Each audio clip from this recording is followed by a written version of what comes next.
I'll call it. We're now underway in this one, so it's Caulfield A, Scotch, Padua Scotch, Melbourne, Haileybury and Wesley across to Glen now for presentations. In second place, the silver medalist in time of 50.96. Please congratulate Red Cole.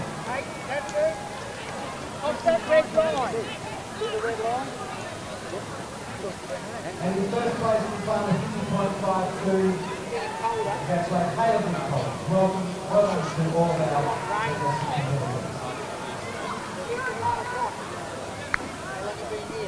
Coming through now, and it is Melbourne and also Haileybury going head to head here. Scotch not far behind, and also Caulfield.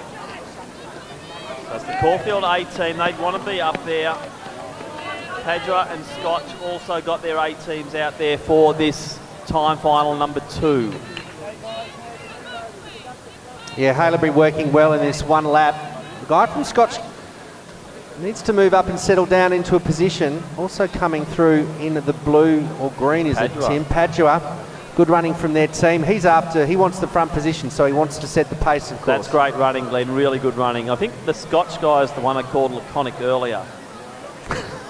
And he's still in that mode. But that's Padua is certainly kicking it out here. He's putting it right down to them. I like what I'm seeing here. Let's just hope the 800 metre runner. Yep, they're just shaking hands down there on the line. The boys from Padua and Caulfield. They're going to go head to head here. So Padua, great run that one. Awesome run. Haileybury, they'll be next. Then it's Caulfield, Scotch, and Melbourne Grammar. Yeah, I think I'm beginning to see why the Padua runner in the 400 went out pretty hard. He's given the 800 metre athlete a really good lead, but Caulfield Grammar and Haileybury I think are going to pick him up in the next 200 metres or so. And just following our announcement, a set of keys have been handed in, so the lady who lost your keys, if you can come up to administration please. He is loping. Is he starting to just try and hold a bit of form for that last lap? But remember, we want times here.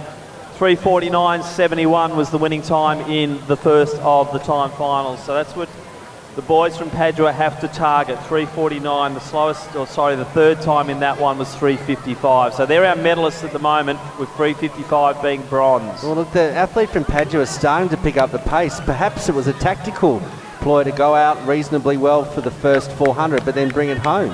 He needs a 62-second last lap in order to be amongst the medals, though. That's what we need from Padua, 62-second last lap. The interesting thing here, though, is that this is the Caulfield A team, and I don't think they're going to be in the medals. So it's Padua, Caulfield and Haileybury, with Haileybury just now taking that lead.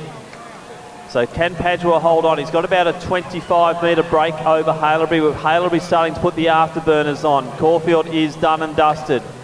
Scotch are starting to move through, then it's Melbourne Grammar and the second of the Scotch teams. But Padua have led from go to woe here after that brilliant 400 metre leg.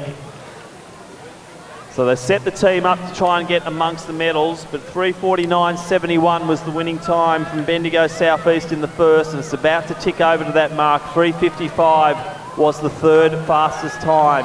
So it doesn't look like Padua are going to be amongst the medals, but they've certainly impressed here in this second time final, Glenn. Yeah, look, it's been a great display of running. Focus on the Scotch athletes. They're running for pride. It's Melbourne Grammar, Caulfield Grammar, sorry. What a fantastic run from Scotch. Haileybury second in this race, Scotch third. Great running, Tim. This is what it's about, participation and having fun.